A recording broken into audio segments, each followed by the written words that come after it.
Muito bem, pessoal. Bom dia, boa tarde, boa noite, boa madrugada. Seja bem-vindo ao Nefi Núcleo de Estudos Fé Inteligente. É um prazer ter vocês conosco mais uma vez. E hoje nós vamos falar sobre introdução à epistemologia cristã. Afinal de contas, o que é epistemologia? O que isso tem a ver com a fé cristã? Bom, nós vamos explicando isso ao longo da primeira parte do nosso encontro, a parte expositiva, mas antes de nós começarmos, galera, nós temos um super aviso para dar para vocês, e eu já quero compartilhar a tela, inclusive, aqui com vocês. Olha aí, pessoal, vocês já estão vendo aí, né? Nefidei, pessoal, a terceira edição do Nefidei está chegando, dia 13 de janeiro de 2024, vai dar num sábado, a partir das 2 horas da tarde, na Igreja de Deus da Profecia, em Contagem, Minas Gerais, no bairro Xangri-Lá. Então, você que é da Grande BH, Contagem, Betim, Belo Horizonte, Ribeirão das Neves, você que é de outras cidades e outros estados e gosta do trabalho do Nefi e quer estar conosco no nosso evento presencial que nós fazemos todo início de ano, o link para as inscrições já está disponível na bio do Instagram do Nefi, @NefiEstudos, tá bom? Então, lá no link você terá mais informações sobre local, horário, valor. Então, pessoal, não perca essa chance, tá bom? De nós nos encontrarmos pessoalmente, de nós batermos um papo ao vivo. As nossas reuniões online, remotas, sempre são maravilhosas. Mas, claro, né, gente? O presencial, o olho no olho, é sempre muito melhor. Então, não percam essa oportunidade de estar conosco no Nefidei. E o tema do Nefidei 2024 é a verdade em um mundo relativizado. Um tema super legal que nós vamos falar a respeito. Então, galera, não perca, tá? O Nefidei 2024 tá demais. Nós daremos mais informações ao longo dos próximos dias, mas tá aí na área. Terceira edição do Nefidei, a verdade em um mundo relativizado. E, claro, esperamos todos vocês para estarem conosco. Beleza, galera? Galera, continuando aqui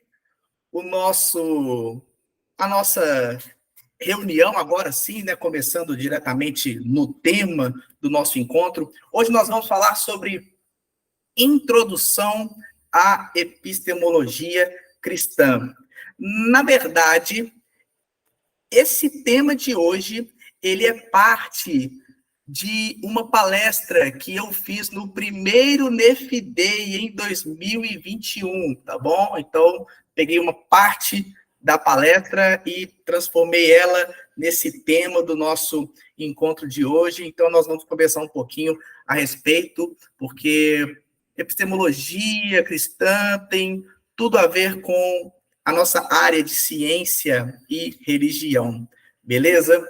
Antes de nós falarmos especificamente sobre esse tema, aprofundar mais sobre ele, nós precisamos entender esse conceito de epistemologia. O que é epistemologia? Né? Epistemologia, sim, é a teoria do conhecimento.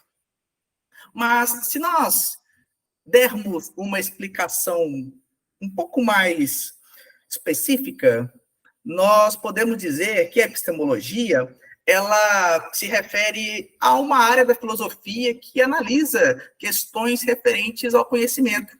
Então, é uma área que vai estudar o conhecimento no que tange a sua definição, o que é conhecimento, o que é opinião, o que é crítica, enfim, as fontes do conhecimento, as possibilidades, os limites e etc. Então, tudo que tem a ver com o conhecimento em si é objeto de estudo da epistemologia, dessa área, então, da filosofia. E hoje nós vamos falar um pouquinho sobre a epistemologia sob a perspectiva cristã, portanto. E nós vamos falar sobre isso em 3 partes.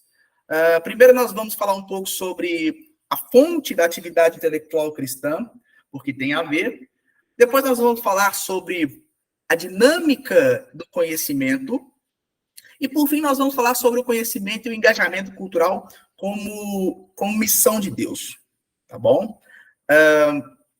Começando, então, com o primeiro tópico, como a fonte da atividade intelectual cristã, é necessário nós começarmos já com essa frase, que diz muita coisa a respeito do nosso tema, que é o seguinte: não há uma racionalidade neutra que opere fora de uma tradição histórica. E o cristianismo é uma dessas tradições e, consequentemente, uma dessas racionalidades. O que essa frase está querendo dizer para nós, de fato? É um mito nós acreditarmos que há uma racionalidade neutra. Todos nós interagimos com o mundo, todo o nosso processo de conhecimento, ele se forma, ele se opera através de um contexto histórico. Nós temos crenças. O nosso conhecimento, ele vem de crenças que nós possuímos. Ainda que algumas pessoas não possuam crenças religiosas, no sentido denominacional da coisa, por exemplo, mas todo conhecimento, ele tem como ponto de partida uma crença. E essa crença, ela está inserida, embutida dentro de um contexto histórico, né? Se ele está dentro de um contexto histórico, nós podemos dizer, então, que o cristianismo, ele é uma tradição histórica. De fato, o cristianismo é uma tradição histórica. E se o cristianismo é uma tradição histórica, o cristianismo, ele pode e deve afirmar a sua racionalidade. Nós falamos muito sobre a crença racional em Deus, né? Isso não é por um acaso. Essa frase que está na tela, ela faz todo sentido. Inclusive, tem uma frase do Igor Miguel que vai dizer o seguinte para nós, e está no livro dele, A Escola do Messias. A revelação é indispensável à atividade intelectual cristã, pois fornece insights, normatiza, qualifica e orienta a leitura e a relação do cristão com Deus, com a realidade e com o seu próximo. A revelação, ela é o centro da nossa atividade intelectual como cristãos. Através da revelação, através das escrituras, nós interagimos com a criação, nós interagimos com as outras pessoas, nós interagimos com Deus. Então, para a nossa atividade intelectual, a revelação, ela é imprescindível. A revelação, ela é a fonte da nossa atividade intelectual cristã. E quando a gente fala de revelação, nós precisamos voltar a uma metáfora que nós já falamos aqui no Nefi algumas vezes, mas não custa nós trazermos essa metáfora novamente, que é a metáfora do Um Autor e os Dois Livros da Revelação. A revelação, ela se dá em dois livros, ou em dois níveis. Existe o livro, a revelação geral, e existe a revelação especial. E é muito importante nós entendermos essa metáfora para nós entendermos e assimilarmos ainda mais a questão da fonte dessa nossa atividade intelectual cristã. Quando se fala em revelação geral, nós estamos falando do livro da natureza. E no livro da natureza, tanto cristãos quanto não cristãos podem obter algum tipo de conhecimento da realidade criada e, a partir daí, fazer inferências com relação à sua origem, tá? Então, pela observação da criação, pelo cosmos, você pode, então, obter algum tipo de conhecimento, tanto da realidade como de Deus, pelo livro da natureza. Porém, há um segundo livro, que é o livro da revelação especial. Esse livro, na verdade, são as Escrituras, né?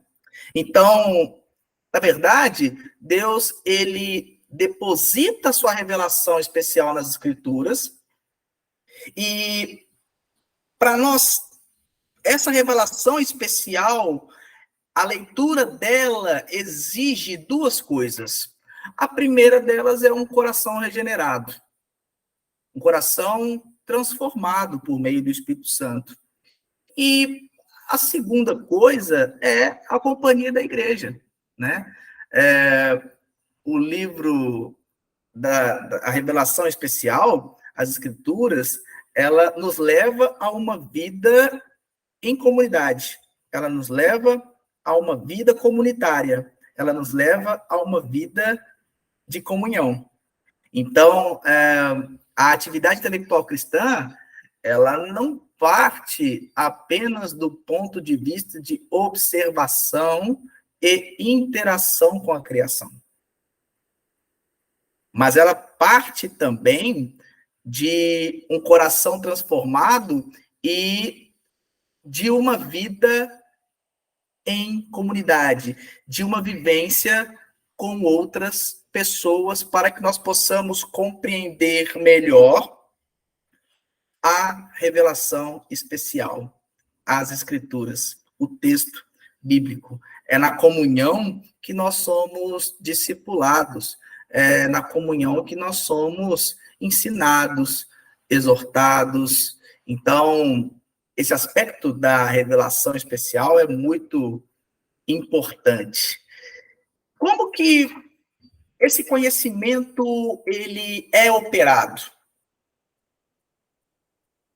O Van Hooser vai trazer o que se chama de teatro do conhecimento. E o Van Hooser vai dizer que esse teatro do conhecimento ele tem três componentes. Então, tem a teologia, tem a cosmologia e tem a antropologia. Então, a teologia, Deus, ele é o autor do conhecimento. Na cosmologia, a criação é o palco onde esse conhecimento se desenvolve. E a antropologia é o ser humano como o ator do conhecimento.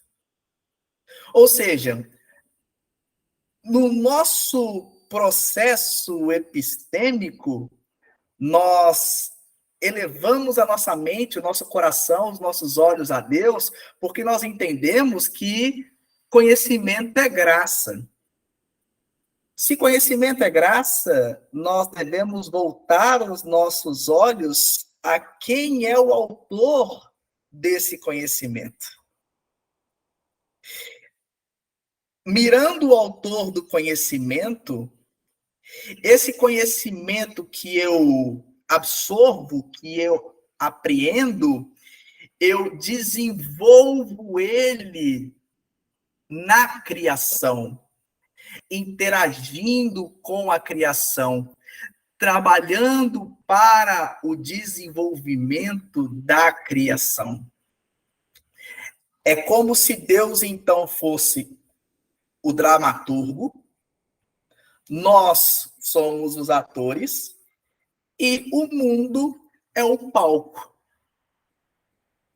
É muito legal essa dinâmica do conhecimento, e quando nós lemos Van Hooser no Drama da Doutrina, ele vai chamar isso do teodrama, onde nós, na verdade, nós encenamos a partir da voz e do ator divino que é Deus.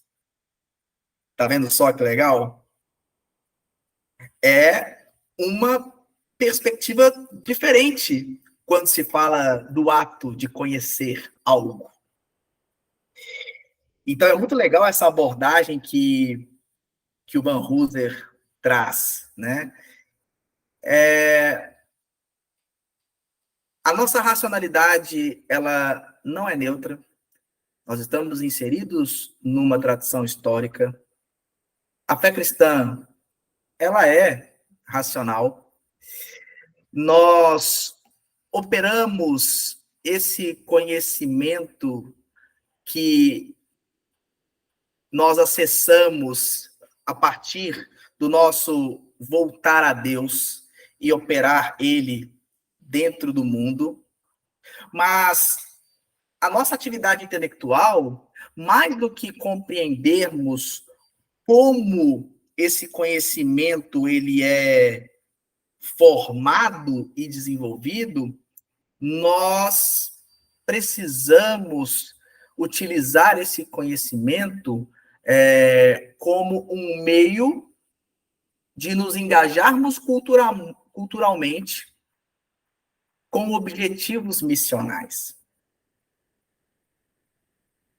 E aqui no slide tem essa frase: Deus criou um mundo plausível de ser conhecido e interpretado. Como cristãos, operamos dentro do sentido estabelecido por Deus em sua criação, para abençoar o mundo. Quando nós buscamos conhecer algo, quando nós nos lançamos na vida intelectual, isso também é missão. Toda atividade que glorifica a Deus, toda atividade que opera, que se realiza para abençoar o mundo, é uma atividade missional. Então, isso dá um sentido mais amplo para o nosso empreendimento intelectual, para o ato de conhecer algo da criação. Quando nós nos propomos, por exemplo, a fazermos pesquisa em algo, quando nós nos propomos a fazer faculdade, a continuar os estudos depois, seja com especialização, mestrado, doutorado, PhD, enfim, seja nas vocações, seja nos trabalhos do cotidiano. Todo conhecimento que nós adquirimos, e isso é graça, ele pode e deve ser empreendido para o desenvolvimento da cidade, para glorificar a Deus, para cumprirmos o propósito missional para o qual eu, você, todos nós fomos criados. Sim, meus amigos, a vida intelectual cristã é uma vida missional também. E nós precisamos não apenas perceber isso, mas vivenciar isso todos os dias. Todos os dias. Bom, A nossa parte expositiva hoje não será longa, nós praticamente já encerramos, porque eu quero lançar algumas perguntas para nós pensarmos a respeito, mas antes, nós queremos indicar uma obra que, na verdade, é a obra base dessa parte expositiva, que é a Escola do Messias, Fundamentos Bíblico-Canônicos para a Vida Intelectual Cristã, do querido Igor Miguel, pastor da Igreja Esperança, agora doutorando em Educação pela PUC Minas. É uma obra que vale muito a pena nós lermos. Eu fui profundamente impactado por essa leitura e se você ainda não leu, não perca tempo, leia. Você com certeza será muito edificado a partir dessa obra, tá bom? Pessoal, vamos para as perguntas. Vamos lançar aqui algumas questões. Vamos conversar um pouco sobre algumas coisas que nós falamos aqui. O nosso objetivo com esse tema de introdução à epistemologia cristã não é exaurir o assunto, é bem uma introdução mesmo, é apenas uma porta de entrada, mas que nós consideramos muito importante. E essa obra do Igor Miguel ela é muito legal, porque o Igor Miguel vai utilizar muito Kuyper, Agostinho, J.K. Smith, o próprio Van Hooser, que eu citei agora há pouco. O livro do Van Hooser, O Drama da Doutrina, quando ele fala da dinâmica do conhecimento, que nós falamos agora há pouco, é um livro interessantíssimo também. Então fica aí a recomendação de mais um livro, O Drama da Doutrina, Kevin Van Hooser. E vamos lá para as perguntas, galera. 3 perguntinhas hoje para nós pensarmos a respeito, quando se fala em introdução à epistemologia cristã. Primeira pergunta para nós pensarmos a respeito é a seguinte: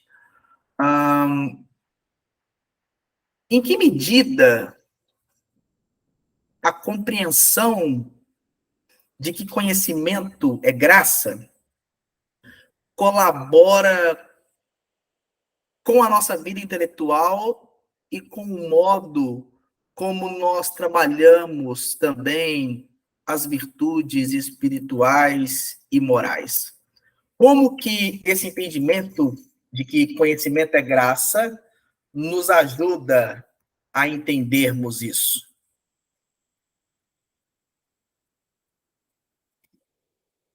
Calma, gente, um de cada vez, tá bom?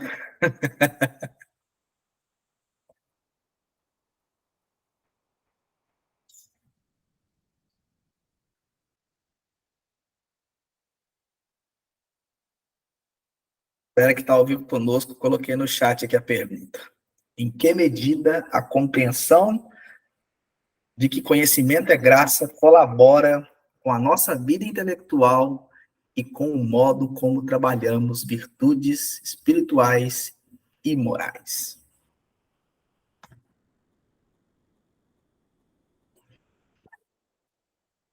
Fala, meu brother. Fala, Tiagão. Fala, Lincoln Joia. Até hoje não saiu do plástico esse livro síndico. Tá aqui, não saiu do plástico ainda. Tem meses que tá aqui. Em que medida a compreensão do conhecimento é graça colabora com a nossa vida intelectual? Bom, quando a gente fala em compreensão de conhecimento é graça, é que não é um dom concedido a partir de um mero esforço intelectual racional. É uma dádiva, né? Nesse sentido, a compreensão do conhecimento como uma graça concedida vai nos permitir abordar a aquisição de conhecimento a partir da humildade, que seria esse solo, esse solo geral onde a gente planta as virtudes espirituais e morais, no sentido de que a nossa humildade, a gente se reconhece como alguém que, além de não possuir o conhecimento, no sentido de a gente reconhecer a nossa ignorância, a gente percebe que o que nós que está sendo nos concedido para a gente é uma dádiva de Deus. Isso coloca a gente em uma posição de humildade para a gente tanto se relacionar de forma humilde com os outros que estão nesse mesmo processo de adquirir conhecimento, quanto a nossa posição diante de Deus. E Tiago fugiu aqui da minha mente agora. Porque nas escrituras fala que o conhecimento incha, mas o amor edifica. E eu acho, então, por isso, para mim, eu acho que só é possível entender esse recebimento do conhecimento como graça a partir do amor mesmo. Quando nós começamos, quando a gente encontra o amor de Deus e a gente passa a amar, né? Porque o conhecimento em si, ele incha, ele vai sempre ser com a partir daquela ideia de que conhecimento é poder, né? Então, é apenas algo que você conhece como uma forma de uma prudência prática para você instrumentalizar a realidade. Enfim, é isso. Uau, mano. Muito top, muito top. Você falou várias coisas aí que, de fato, nos tocam e esse é o ponto, né? A questão da humildade, que é algo fundamental. Fundamental. Então, quando se fala de epistemologia cristã ou de vida intelectual cristã, a humildade ela tá no cerne, né? Dessa questão. E, consequentemente, isso influencia no modo como nós interagimos nas nossas relações verticais, uns com os outros, com o restante do mundo, da criação. Então, é muito legal. Mais alguém, pessoal?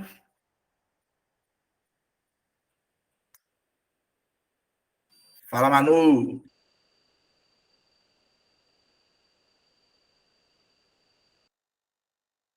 Tá mutado. Agora tá ligado. Enquanto o Thiago estava falando, eu lembrei de um trecho de um livro que eu estou lendo, que é o Imitação de Cristo.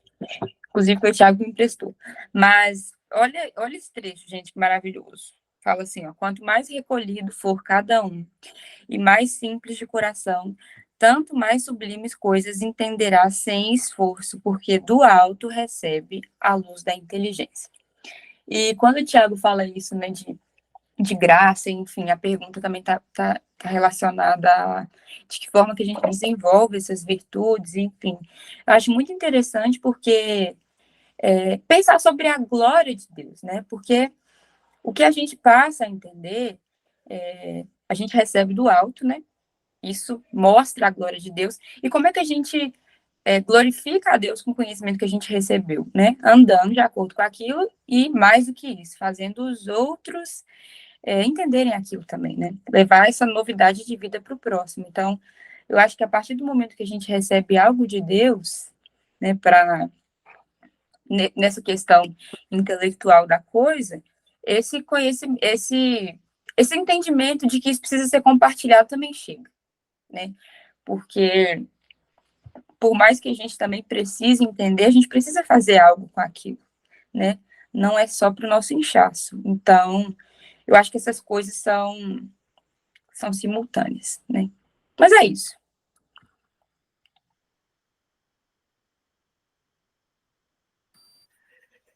Mano, você sabe que isso tem a ver,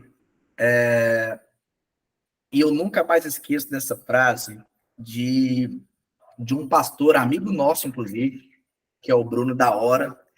Inclusive, o Bruno ele já esteve aqui no NEFI falando sobre cristologia pentecostal. E o Bruno tem uma frase que é a seguinte: o conhecimento ele deve ser utilizado em serviço e misericórdia. E eu acho que essa frase do Bruno, ela capta tanto o que o Tiago falou, quanto o que você acabou de mencionar. O conhecimento, a nossa humildade com relação ao conhecimento, reconhecendo que esse conhecimento é graça, e essa humildade, ela norteia a nossa ação, e ao mesmo tempo, não só norteia a nossa ação, como nós utilizamos esse conhecimento para servir. Ou seja, para compartilhar, para ajudar no desenvolvimento, seja o desenvolvimento cultural, seja o desenvolvimento social, seja a edificação da igreja, não importa o segmento, o aspecto. O ponto é servir. Então, esse ponto eu acho incrível, esse ponto que se levantou aí, usando essa obra do Tomás de Kempis aí. Marco, meu querido. Boa noite, pessoal, mais uma vez. O que eu acho interessante, não sei onde foi que eu li essa frase, mas fala que se, por exemplo, se o meu conhecimento teológico, né, ele não me leva a amar mais a Deus e ao meu próximo e a sua criação, então eu estou estudando pelas motivações erradas. Quanto mais eu aprendo, isso não me leva a amar mais a Deus e amar mais o meu próximo e amar mais a criação, então eu estou gastando meu tempo de forma inútil, né? Estou apenas assim, me tornando um obeso intelectual e, de certa forma, eu não estou dividindo, né? Eu não estou compartilhando, eu não estou fazendo com que o meu irmão, de certa forma, se desenvolva, né? Então, a gente pega nosso tempo se a gente não tem essa finalidade, né? De quanto mais eu aprendo, se aquilo que eu aprendo e não perder o senso de maravilhamento diante das coisas de Deus, né? Diante de achar que a gente já sabe tudo, poxa, eu já sei tudo. Aí quando você tem a sensação que sabe de tudo, você para de crescer, você para de evoluir, você perde o encantamento, né? De olhar para as coisas de Deus, de ler como essa citação que a Manu citou aí, de a gente perder esse senso de beleza das coisas de Deus, né? Conhecimento de quanto mais a gente aprende para glorificar mais a Deus, para exaltar mais a Deus, né? Esse não for a finalidade do conhecimento da gente, a gente está perdendo tempo, né? Está fazendo, desperdiçando nosso tempo, né? E fazendo realmente costumo dizer, uma analogia, um sacrifício de tolo, né? A gente está gastando tempo, gastando energia para algo que não vai, de fato, glorificar Deus, né? Eu acho que o principal intuito do conhecimento tem que sempre visar isso. Eu tenho que amar mais a Deus, amar mais o meu irmão, o meu próximo e, querendo ou não, glorificar a Deus pela sua criação também, né? Por tudo que ele fez. E era essa contribuição que eu queria deixar nessa noite. Mano, muito bom, porque você traz o aspecto da beleza. Ou seja, o ato de conhecer precisa gerar em nós uma contemplação. Isso é muito da hora. E eu penso que esse tema da epistemologia cristã, que a gente está trabalhando hoje, e essa pergunta especificamente, eu acho que ela nos leva, ela conecta-se muito bem com a palestra da Vanessa Belmonte, na conferência online do NEFI, quando ela fala de aliança na educação. E aí a Vanessa vai trabalhar com a Esther Mick, né? Mas, então, aliás, se você quiser assistir a essa palestra da Vanessa Belmonte aqui no NEFI, vamos deixar o link aqui na descrição, tá bom, pessoal? Então, esse aspecto da beleza que o Márcio citou é muito legal. Eu estou até com o livro do Igor Miguel aqui. Não dá para ver porque eu estou nesse Enfim, eu estou com ele aqui na mão. E olha que legal. E casa com tudo isso que nós estamos falando. O Igor vai dizer o seguinte, lá na página 26. O conhecimento do mundo, das relações e da cultura deve passar pelo conhecimento do próprio Deus e ser continuamente iluminado por ele. Por isso, os cristãos prezam por toda a sabedoria e por toda a lucidez obtidas com a leitura das Escrituras Sagradas, principalmente a forma como Deus, a realidade e o ser humano são apresentados. Por isso que uma epistemologia cristã, ela defende esse olhar para Deus como o autor do conhecimento. Porque o nosso olhar com relação a tudo passa a ser diferente. Então, a nossa abordagem com relação ao ato de conhecer, o nosso empreendimento intelectual, ele vai se dar com humildade, contemplando ao Senhor e servindo as pessoas. Não é meramente algo para alimentar o meu ego, mas é para glorificar ao Senhor. Então, isso é perfeito. O Thiago até falou aqui no chat, né? Bem, verdade, beleza. Bem, verdade, beleza. É isso. Mais alguém quer comentar alguma coisa ou vamos para a próxima pergunta?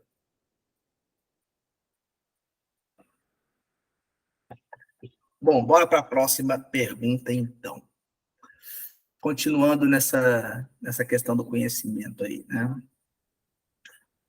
Como nós podemos utilizar o conhecimento como uma ferramenta na nossa participação na missão de Deus para a redenção da humanidade, da criação e para abençoar o mundo? Como que nós podemos utilizar o conhecimento nesse sentido? Eu acho que nessa parte é a parte que se relaciona mais com a verdade, né? Porque nós, como cristãos, entendemos que nós somos portadores da verdade. Então, o mundo tem um significado, né? A humanidade tem um significado. Ela tem um caminho, ela tem um porquê, ela tem uma condição. Então, acredito que aquilo que a gente recebe de Deus é a verdade e precisa ser comunicada, né? Essa tal cosmovisão, enfim. Então, a gente ajuda nesse sentido de trazer para essas pessoas o propósito delas, enfim, o motivo, o fim de elas estarem ali. Acredito que seja isso. Mas, né, o cristianismo e tudo aquilo que ele comunica, eu acredito que faz bem para a sociedade no geral, né? Os valores, os princípios ajudam a equilibrar os papéis, enfim, como viver melhor em comunidade. Então, é isso.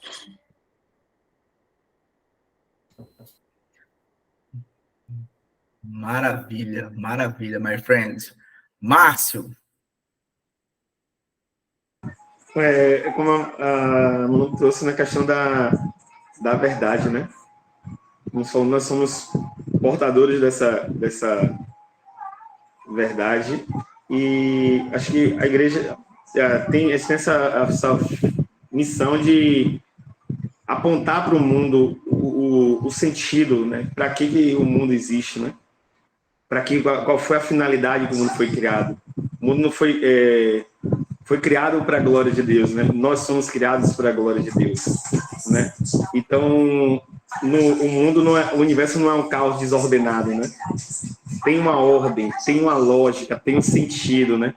Então, o conhecimento da verdade, o cristianismo contribui para isso.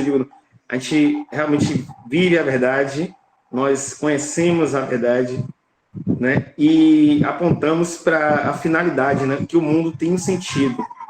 tem um Criador, foi criado para um propósito, tem um porquê para existir. Nós também temos um porquê, né? Isso também é o tema da conhecimento, da epistemologia, passa também por isso, né? Nosso conhecimento é visado para a glória de Deus, tem uma finalidade, tem um porquê, né? Nós temos a capacidade de conhecer e de transmitir conhecimento porque o Senhor, por meio da sua graça, nos concedeu essa capacidade, essa dádiva de conhecer e de transmitir esse conhecimento a outros, né? No final, tudo redondo, de fato, se aponta para a glória dele, sempre retorna para ele, né? O conhecimento que parte dele passa por nós e retorna novamente para ele, né? Eu lembro de Romanos 11:36, né? Porque dele, por ele, né? E para ele são todas as coisas, né? Ou seja, tudo começa nele, passa por nós e termina nele, redundando na glória dele de qualquer forma. Eu acho que, de certa forma, é o que a pergunta, pelo menos é que eu entendo que essa pergunta é a minha contribuição, né, em relação a isso, né? Tudo realmente, de fato, aponta para ele. Não tem para onde correr. Querer construir qualquer coisa longe disso é realmente querer construir castelos de areia, né? Acreditando que vai durar, que vai ficar, que vai permanecer. A gente sabe que não, né? Então, tudo redunda para ele de qualquer forma. Mano, sensacional. Sensacional. Sensacional. Ele é digno de tudo mesmo, assim. Uma bênção. Mais alguém, galera? Tiagão, quer falar alguma coisa? Os dois já falaram belamente. Eu só vou falar coisas desnecessárias. Ah, não vem com essa não. Vem com essa não, coisa necessária. Não, compartilha aí, mano. Tem nada a acrescentar, não. Depois, Manu aí dando entrevista, o Márcio aí complementando. O que eu vou falar, gente? Vai ser só palha.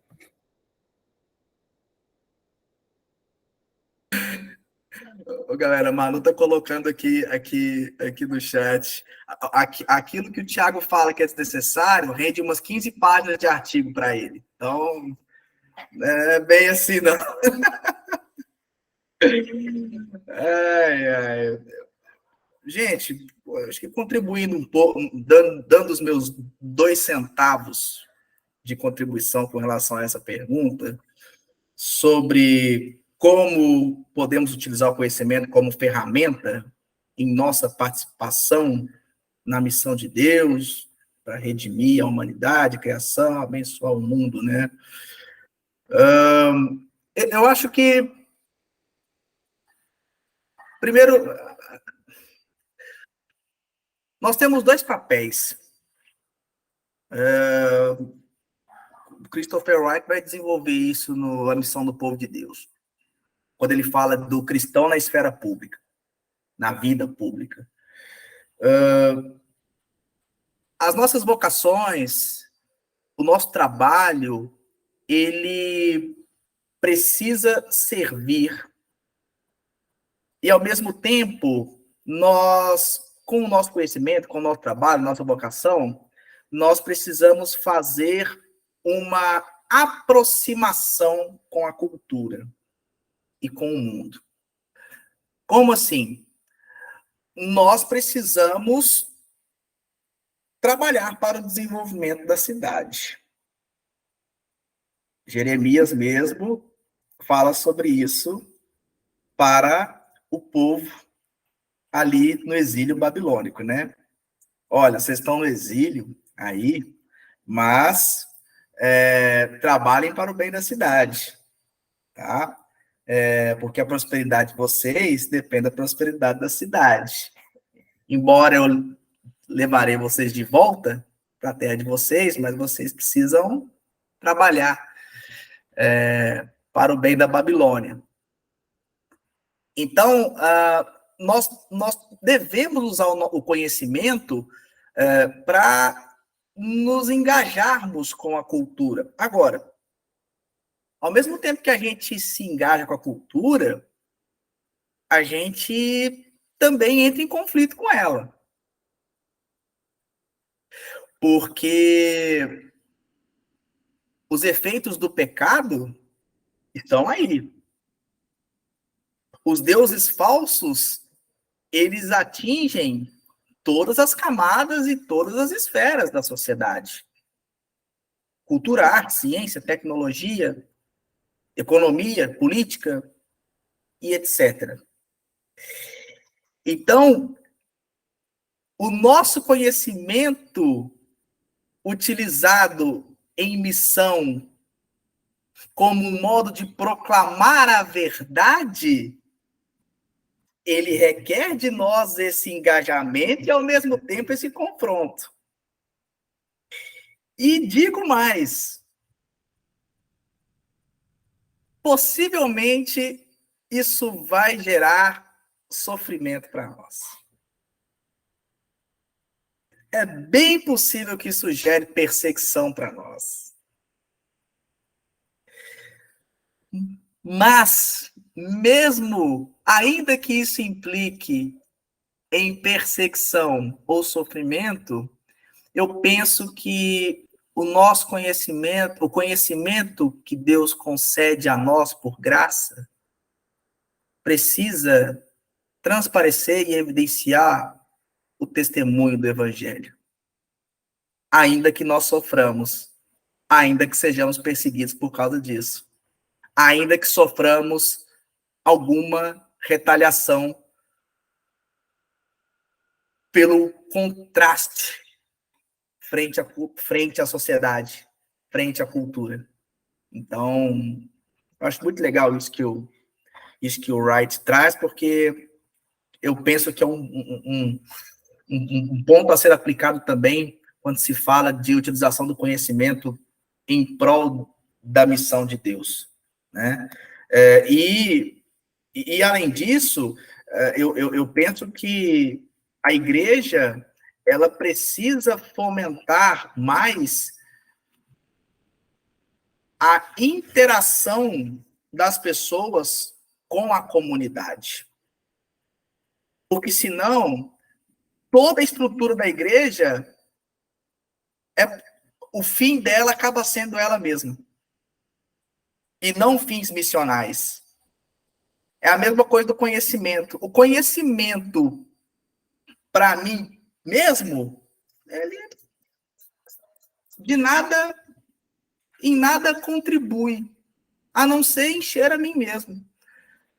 Mas o meu conhecimento como um impulso para enviar todos nós, para a esfera pública e fazermos diferença lá, é outra coisa. Então, bom nós pensarmos nisso. Vamos pensar mais nisso. Mas alguém quer complementar algo? Falar alguma coisa? Lembrando que essa questão da perseguição contra a igreja está numa posição antitética no mundo, né? Isso aí é uma coisa que nunca pode ser esquecido, que a antítese da igreja, ela sempre vai estar posta.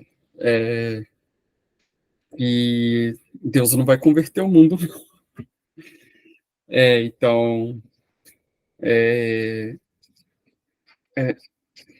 a igreja sempre vai causar um certo incômodo na sociedade e tentar eliminar esse incômodo e essa antítese já é uma forma de destruir o próprio cristianismo.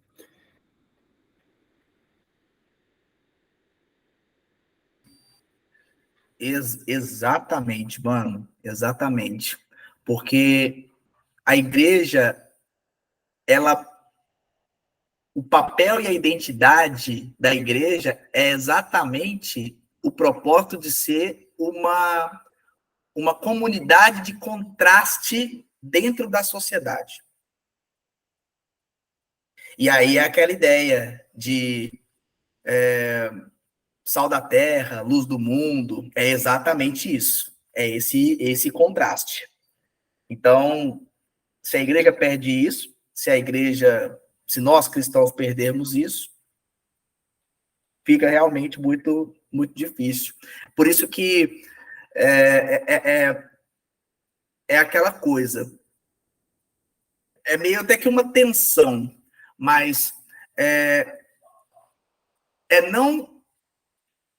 nós não... como é que eu vou explicar? Algumas igrejas adotam um papel perigoso. Qual que é esse papel?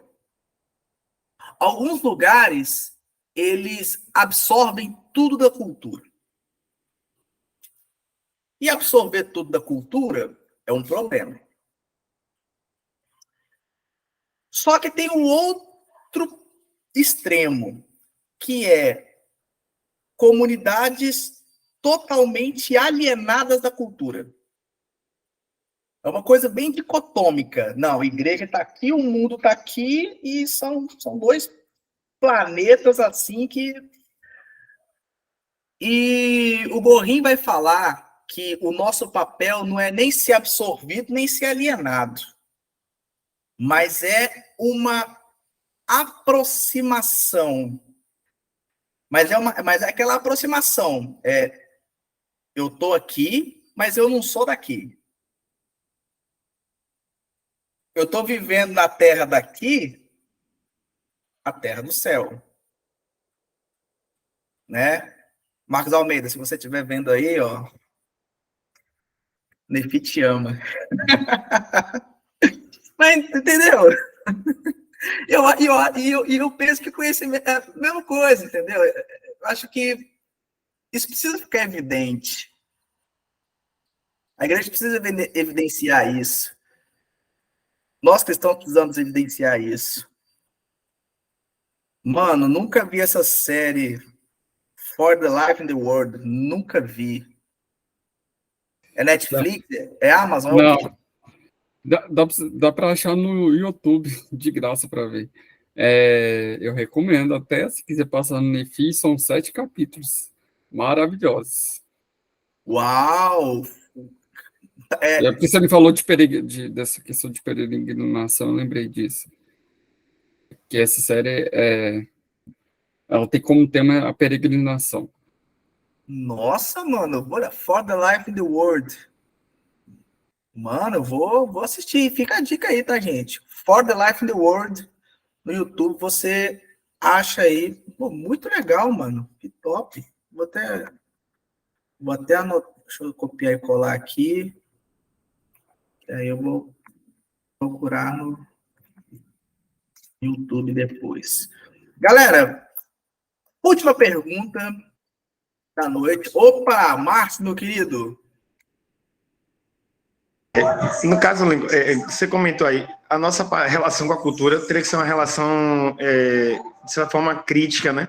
Em que sentido? A gente apontar para o que há de bom, ao que há de belo, mas também apontar para a questão do pecado na questão da cultura, né? É uma participação crítica, não uma assimilação acrítica, né? Eu digo, eu assimilo tudo e não analiso nada, eu não critico nada, eu não evidencio nada.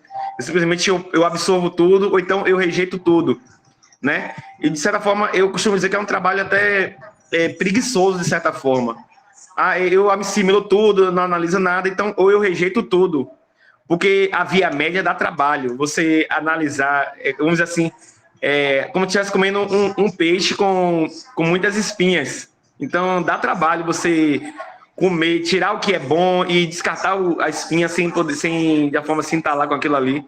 Então, é trabalhoso esse tipo de questão. E muita gente prefere adotar o caminho mais fácil. Ou eu assimilo tudo, que são os caminhos mais fáceis. Eu assimilo tudo ou eu rejeito tudo, né? É muito mais fácil você fazer isso. Gasta muito menos energia, né? É muito mais trabalhoso você olhar que na cultura, ao belo, aquela busca, muitas vezes aquela busca pelo transcendente em determinadas letras, há esse senso de busca, não, poxa, eu preciso de algo além de mim mesmo, né?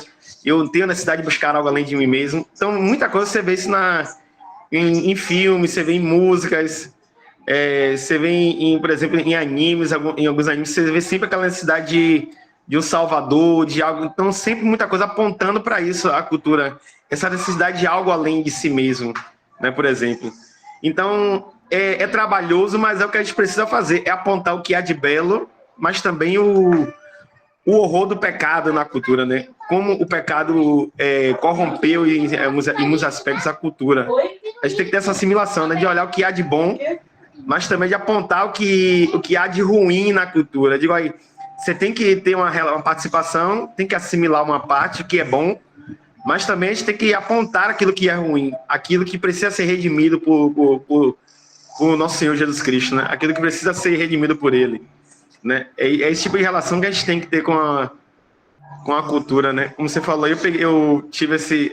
não lembro de foi que eu li, acho que foi aquele livro, acho que Cristianismo e Cultura Pop, acho que do Bruno Maroni, ele faz muito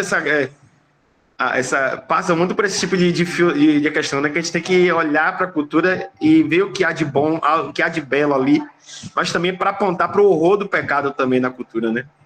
Para como o pecado também corrompeu a cultura. Então, a gente tem que ter esse papel duplo, que dá mais trabalho, mas é o que a gente precisa de fato fazer, né? Mano, é exatamente isso.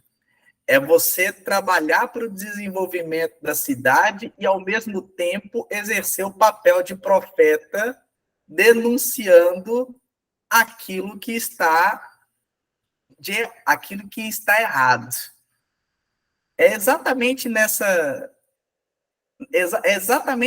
linha aí, entendeu? Por exemplo, vou tentar dar um caso prático aqui. Eu sou funcionário de uma empresa. Bom,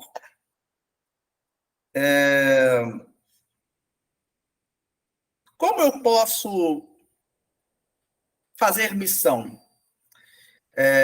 Além de proclamar o evangelho, evidentemente, mas eu posso fazer missão sendo o melhor funcionário que eu posso ser.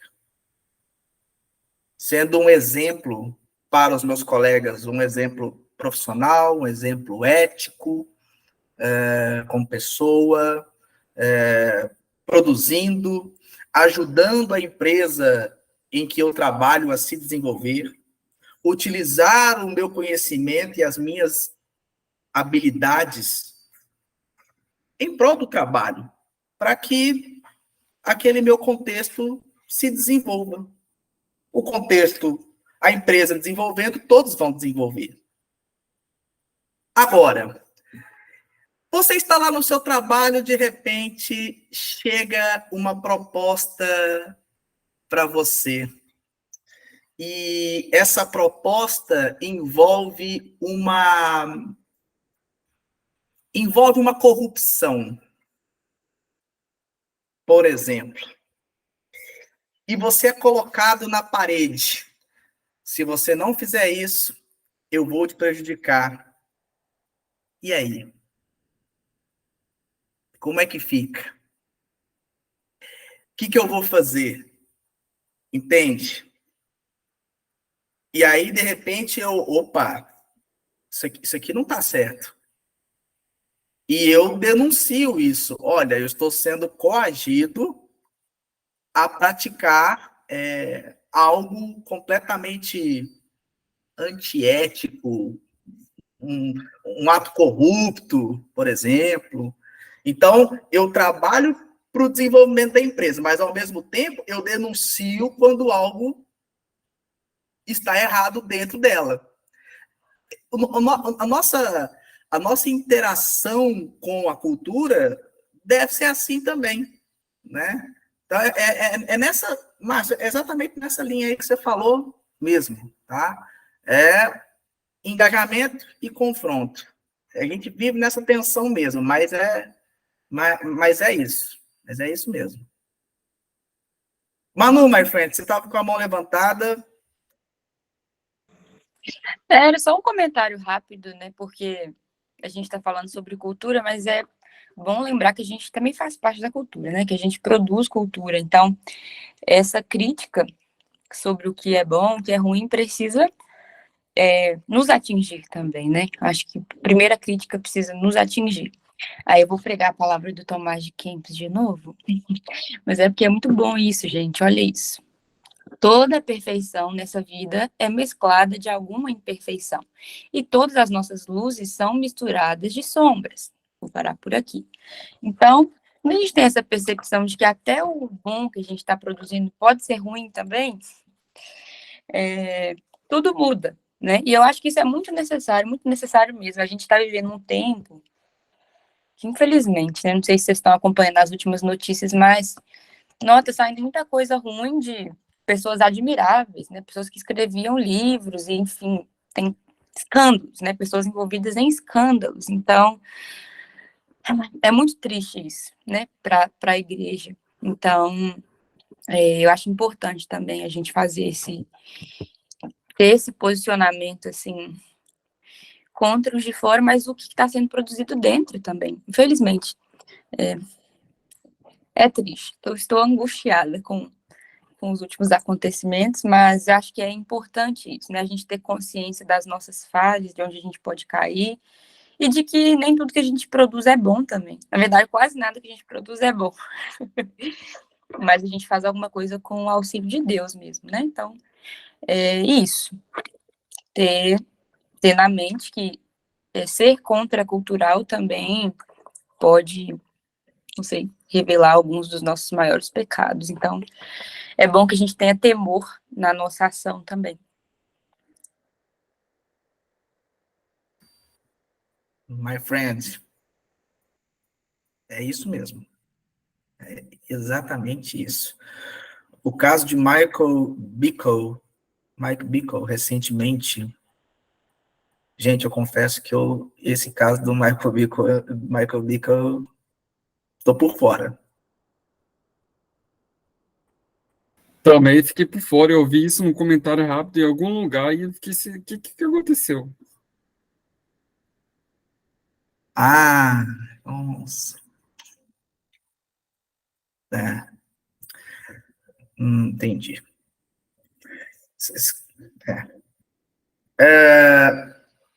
Isso é muito... a Rebeca Souza, tem um post recente dela que é o seguinte: por que PhDs... vários casos de PhDs em teologia caindo em adultério. Loucura isso, né? Loucura. Isso que a Manu fala é muito interessante, porque, de fato, às vezes,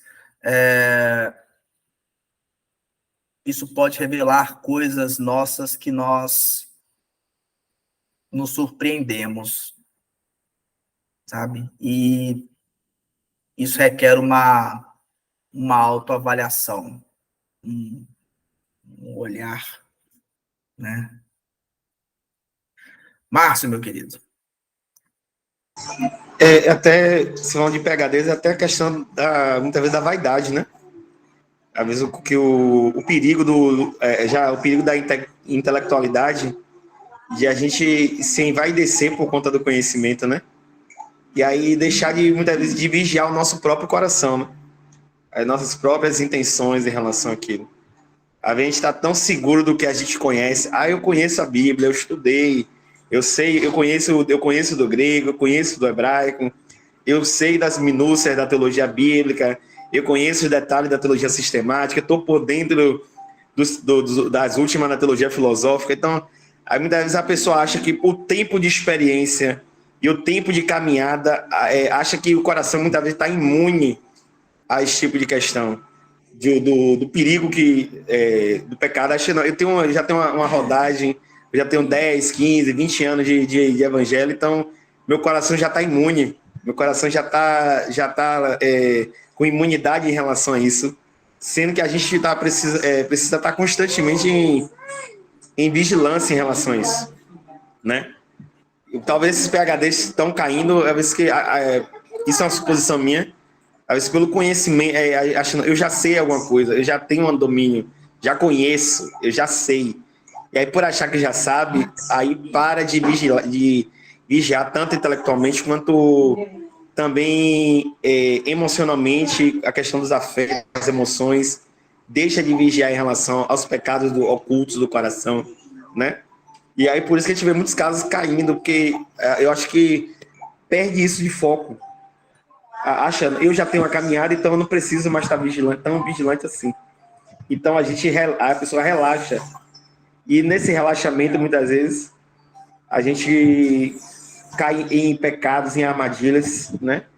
Sem perceber, a gente já está ali tropeçando e, de certa forma, manchando a igreja do Senhor e envergonhando ao nome dele por conta de a gente não cuidar do nosso próprio coração, né? Que o próprio Jeremias fala, né? Que o coração do homem ele é enganoso, né? O coração do homem é enganoso. Então, se a gente não está o tempo todo olhando para as nossas motivações, a gente vai, sem perceber, a gente acaba caindo nesse tipo de situação e de problema, né?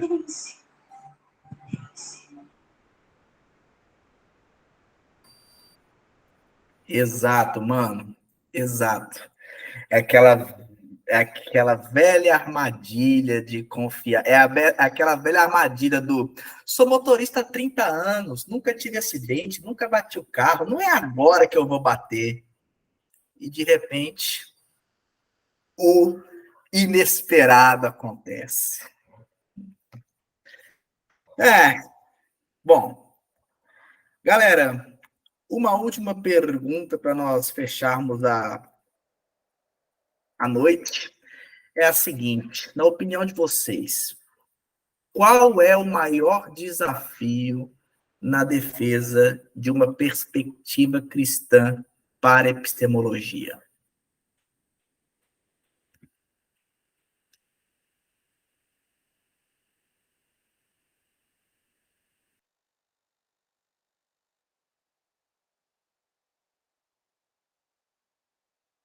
Essa pergunta é difícil. Ai.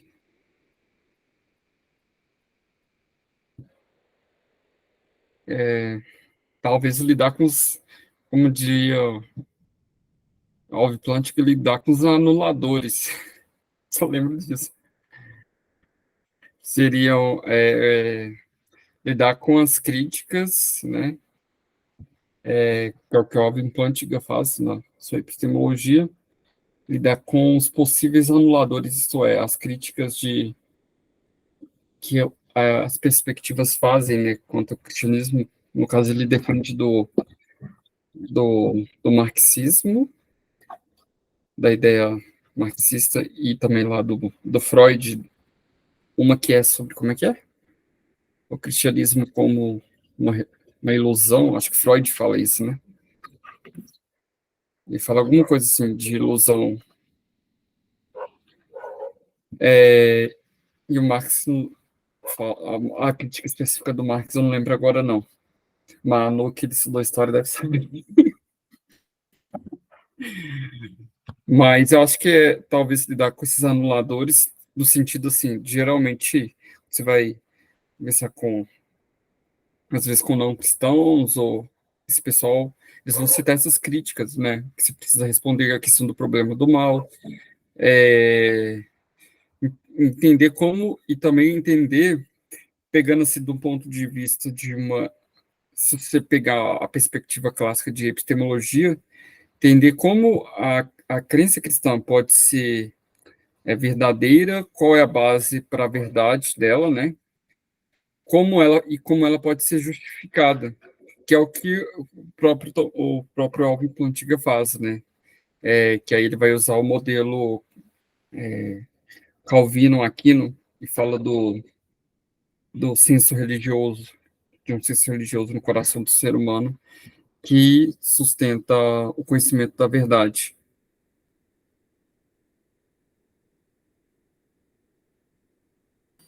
Mano, aliás,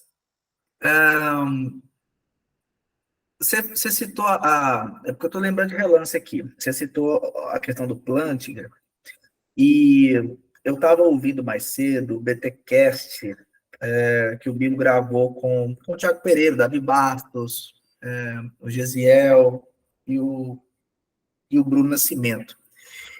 E eu acho que em um momento do episódio, eles falam exatamente sobre isso que você está falando, e eles colocam duas perspectivas. Uma é do Plantinga, a outra é do Swinburne. Você sabe me falar qual que é a do Swinburne? Nossa, velho. É porque semestre passado a gente teve no núcleo de filosofia uma reunião falando sobre. Uma reunião falando do Swinburne, outra falando do Plantinga e uma falando dos dois juntos. Só que eu acho que do que fala dos dois juntos a gente deu um problema e não gravou. Eu vou ver se eu tenho a do Swinburne, mas a do Swinburne eu não lembro direito.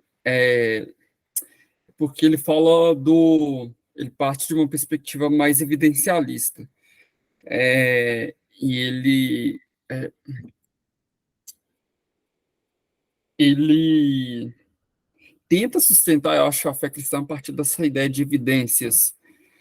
Então, tem um pouco de teoria da probabilidade também, eu acho. Eu acho, assim, pelo que eu ouvi, eu achei do Plantinga muito melhor. Eu achei bem melhor. Agora, mas eu teria que compartilhar, porque, assim, eu assisti a palestra, mas como eu estava muito por fora, é muito difícil para eu. Na verdade, porque eu nem lembro direito das ideias. Eu nunca estudei o evidencialismo direito, que é a perspectiva do Swinburne e do Craig, William N. Craig, quer dizer, na verdade. Então, aí eu posso falar muito pouco sobre isso. Eu só cheguei a ler sobre o do Plantinga. Entendi, mano. Beleza, porque eu ouvi hoje e aí eles falam do Swinburne, mas eu também não entendi muito, por isso que eu levantei a questão aqui.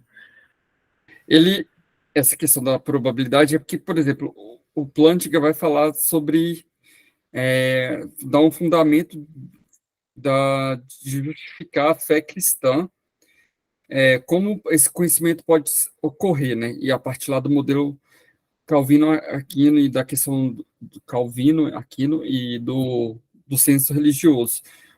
O Swinburne, acho que ele vai falar de probabilidade de conhecimento. Eu acho que é isso, é de probabilidade. Como o conhecimento de Deus pode ter uma probabilidade maior. Entendi, mano, entendi. Depois eu vou procurar saber mais a respeito, porque eu achei interessante o que eles falaram no BTcast, tanto do Plantinga quanto do Swinburne, mas precisa de mais tempo.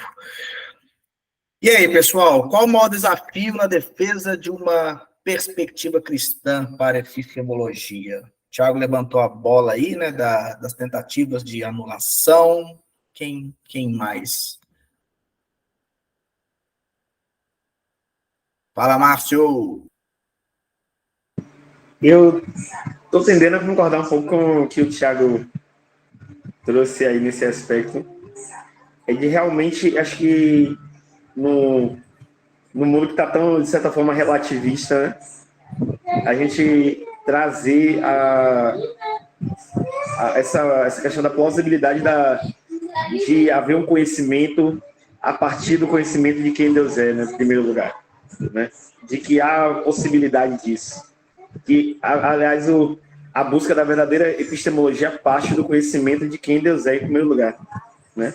Acho que esse é talvez o desafio da gente de continuar contribuindo com esse tipo de questão, né?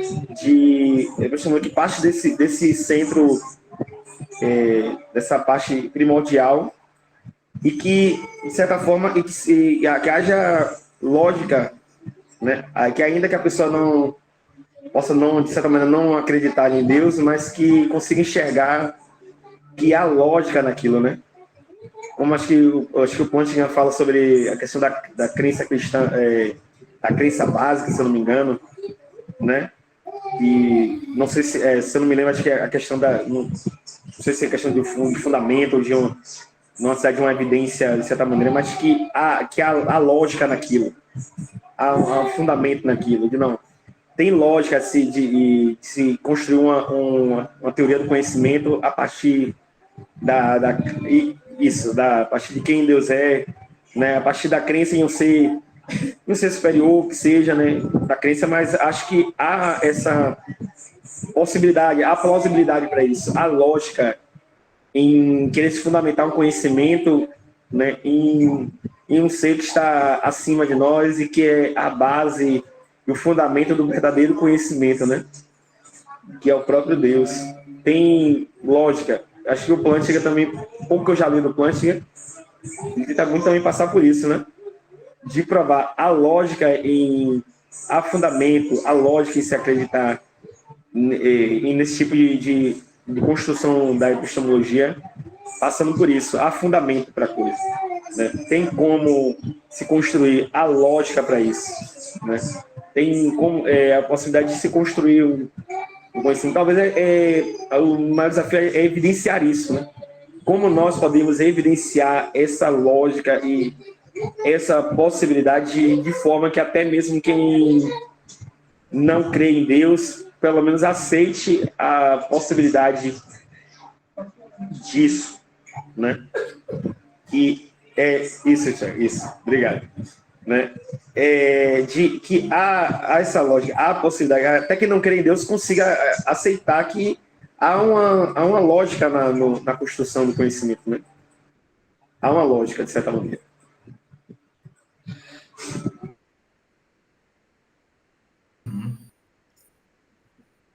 Exato, mano. Muito bom, muito bom. Lucas, meu brother.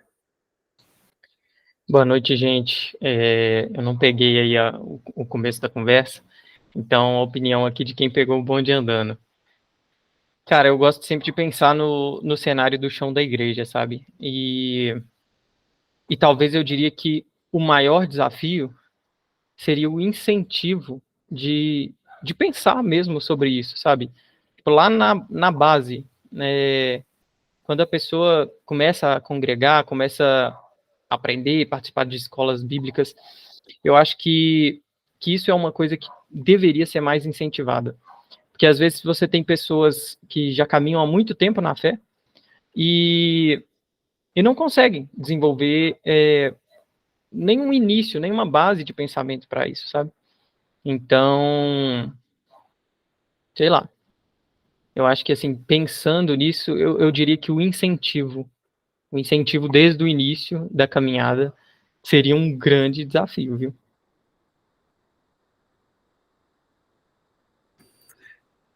Mano, essa percepção do chão da igreja, uau! Isso aí isso aí é maravilhoso. Inclusive, o Igor Miguel fala sobre isso no último capítulo da Escola do Messias. E nós temos um encontro aqui no Nefi falando sobre isso. A igreja, ela precisa se colocar como um ambiente fomentador de virtudes. Sejam elas virtudes espirituais, morais e intelectuais.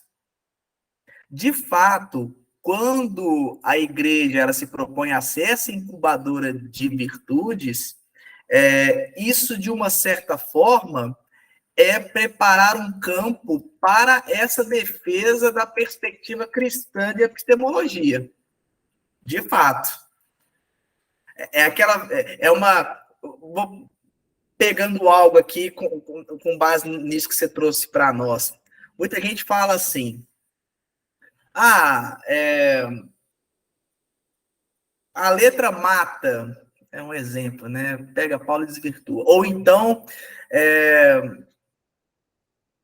a universidade faz o jovem se afastar da fé cristã. Não. Teologia esfria o crente.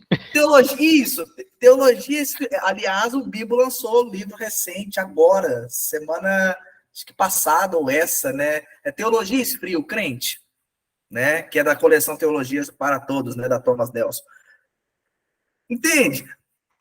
Quando a igreja se coloca como um ambiente fomentador de virtudes, a gente trabalha para essa mudança de cenário, né? Com essa resistência que hoje se enfrenta com relação à racionalidade da fé cristã, né? Ou da racionalidade da crença em Deus. Então, quando isso é trabalhado a partir do chão da igreja, eu acho que isso contribui muito. É muito, muito legal isso que você falou, mano. E foi esse encontro que a gente fez no DEFI falando sobre esse tópico da igreja enquanto ambiente fomentador de virtudes ficou super legal. Depois, galera, assistam que foi um encontro super legal. O Márcio está até falando aqui no chat, né, que há um anti-intelectualismo ainda muito forte, principalmente no meio pentecostal, e o Pedro Dutti fala sobre igreja como incubadora de virtudes, né? E ele prefere a fala do Iago Martins, né? Teologia não esfria o crente, mas apaga o fogo falso. Mas o meio pentecostal está mudando, viu? Manu disse aqui no chat, e eu faço das palavras da Manu as minhas. Graças a Deus, isso vem mudando, né? Isso vem mudando, graças a Deus. Então, nós temos muitas igrejas pentecostais que são exemplos de ambientes que fomentam virtudes, tanto espirituais, quanto morais, quanto intelectuais. Isso é muito bom. Isso é muito bom.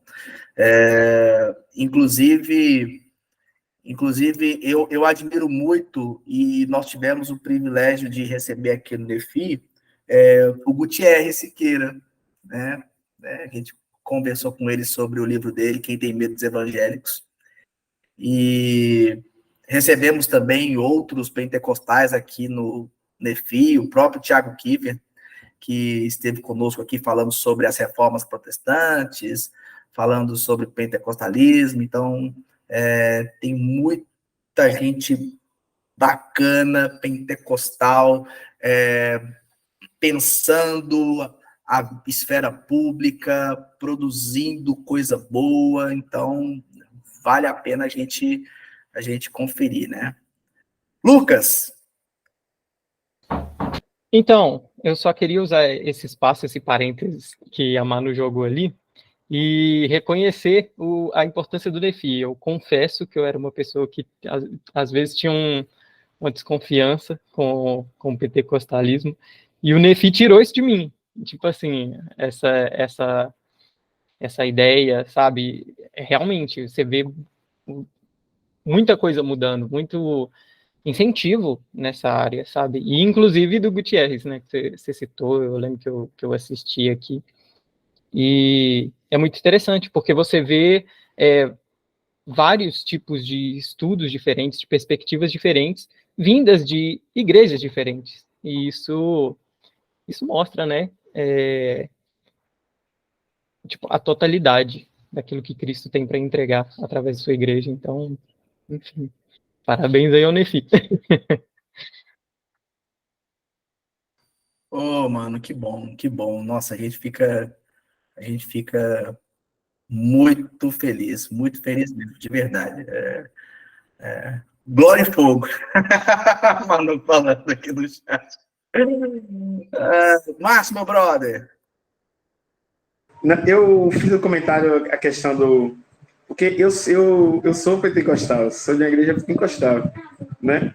E eu falo assim, porque o meu comentário é porque realmente, no chão de fábrica, de certa forma, ainda existe, né? Eu falo porque, como alguém que curioso de teologia, né? Eu tenho recentemente uma graduação, estou fazendo também uma graduação de teologia também, né? Tenho base de teologia, né? Tenho outra formação.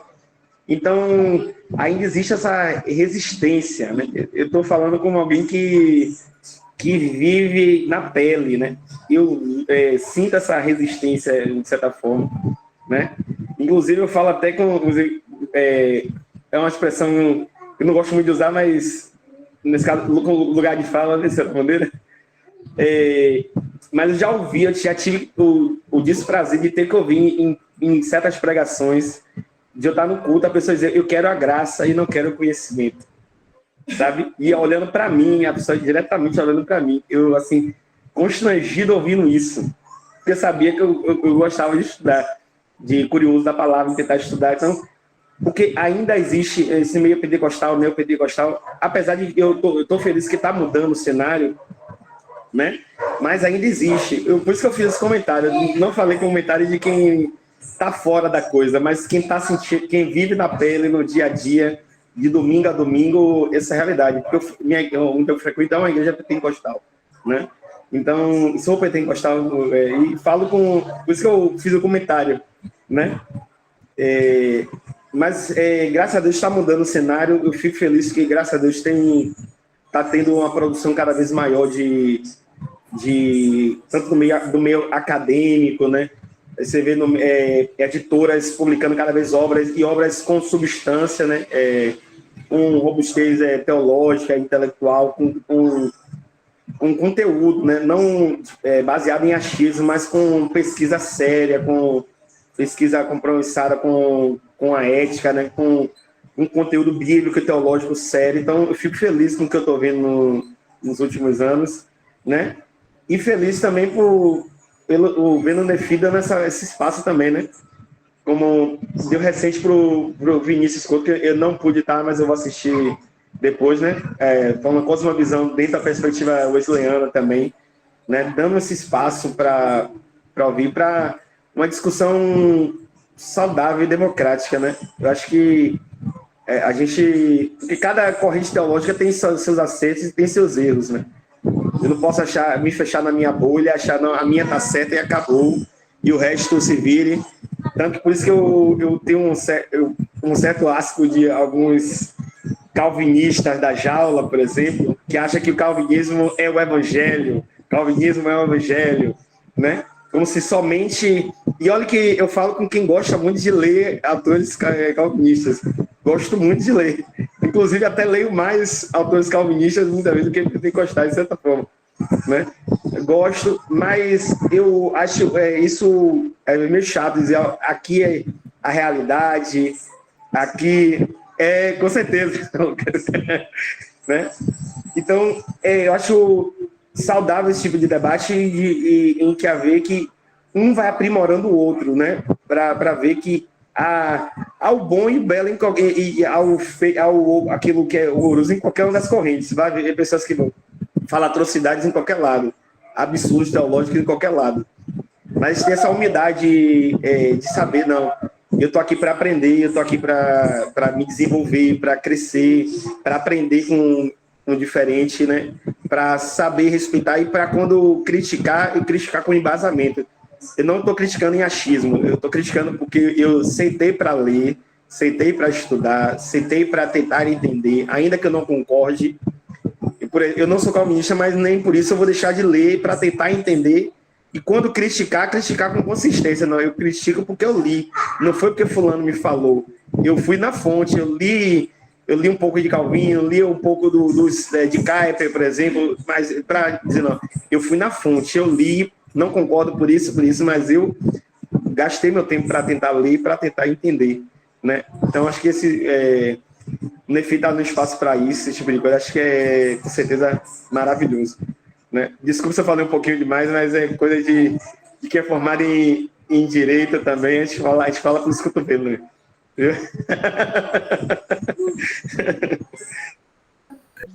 Dois, mano. Tamo junto. Não, mano, tranquilo. A gente sabe que é uma realidade que vem mudando aos poucos, né? No meio pentecostal. Você é de igreja pentecostal, eu e Manu também somos. O Lucas, eu Lucas, é o quê? Sua igreja é carismática, é pentecostal, é reformada? É o quê? Batista, Ah, toda Batista. beleza. Então, assim, mano, acho que o Mark Dever fala uma coisa que eu trago para mim.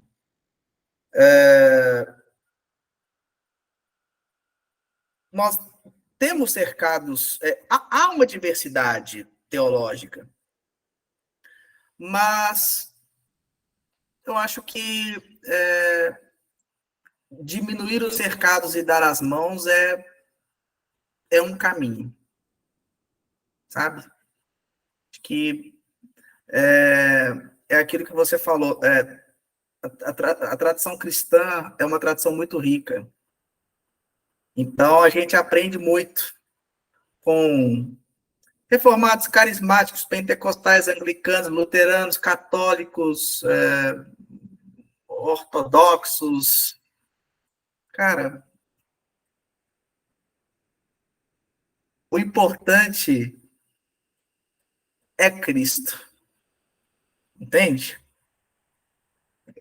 E por isso que aqui no Nefi a gente tenta ao máximo ser essa comunidade dialogal, sabe? Por isso que a gente traz uma perspectiva neocalvinista de cosmovisão, a gente também pega uma perspectiva armênio-wesleyana de cosmovisão, conteúdos para a formação. É isso.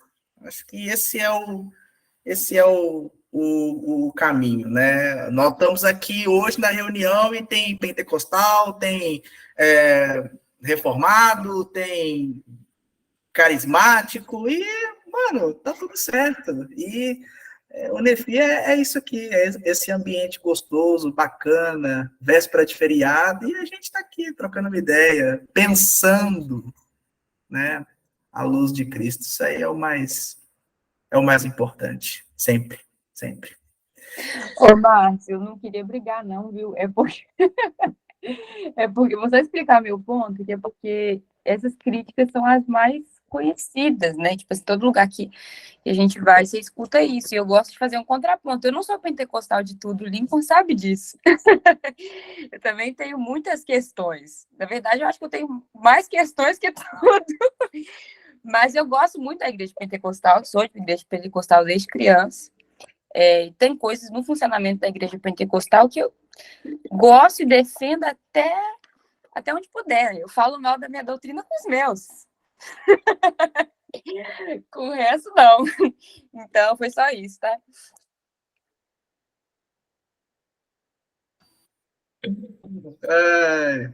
Eu sou um pentecostal litúrgico. Para a gente encerrar, imagine uma montanha. Todos nós estamos a caminho do topo. Porém, algumas pessoas sobem a montanha por um lado, outras pessoas sobem a montanha por outro lado. Às vezes, nesse lado, o caminho será mais sinuoso, às vezes por aqui o caminho vai ser mais reto, mas tem uns obstáculos também, meio assim. Enfim. Mas, independente se você está subindo a montanha por aqui ou por aqui, o objetivo é o mesmo. Entende? Então, gente, eu acho que essa é a sacada. Eu acho que esse é o ponto. Tem muita coisa bacana e enfim. Márcio, meu querido. Apertei sem querer. Falando. Tranquilo, mano, tranquilo. Pessoal, mais alguém quer falar alguma coisa antes de nós encerrarmos?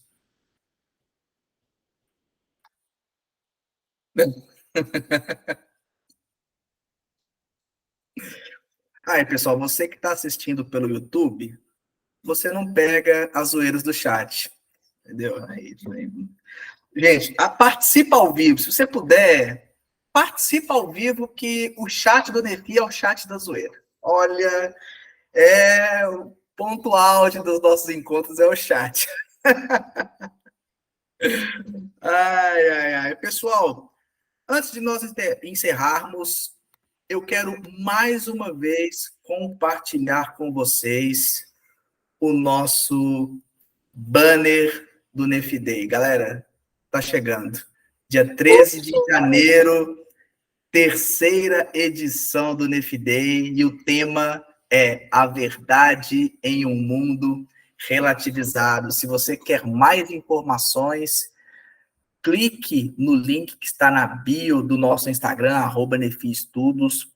Faça a sua inscrição, clica no link, lá você poderá fazer a sua inscrição e ficar por dentro do evento.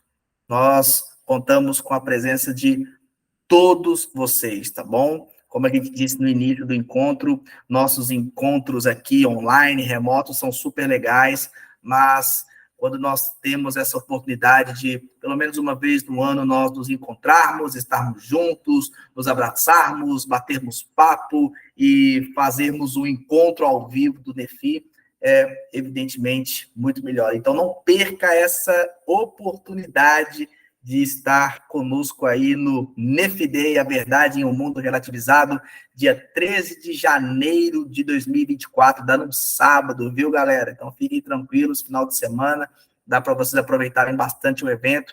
Será na Igreja de Deus da Profecia, em Contagem, Minas Gerais. O endereço também está no link, tá bom, galera? E também, pessoal, assistam o episódio do Vitral Podcast, A Influência Cultural da Reforma.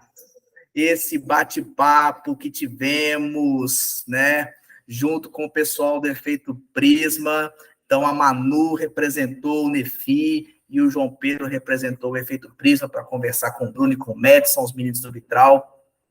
Assistam, galera, que podcast! 2 horas de conteúdo de primeiríssima qualidade.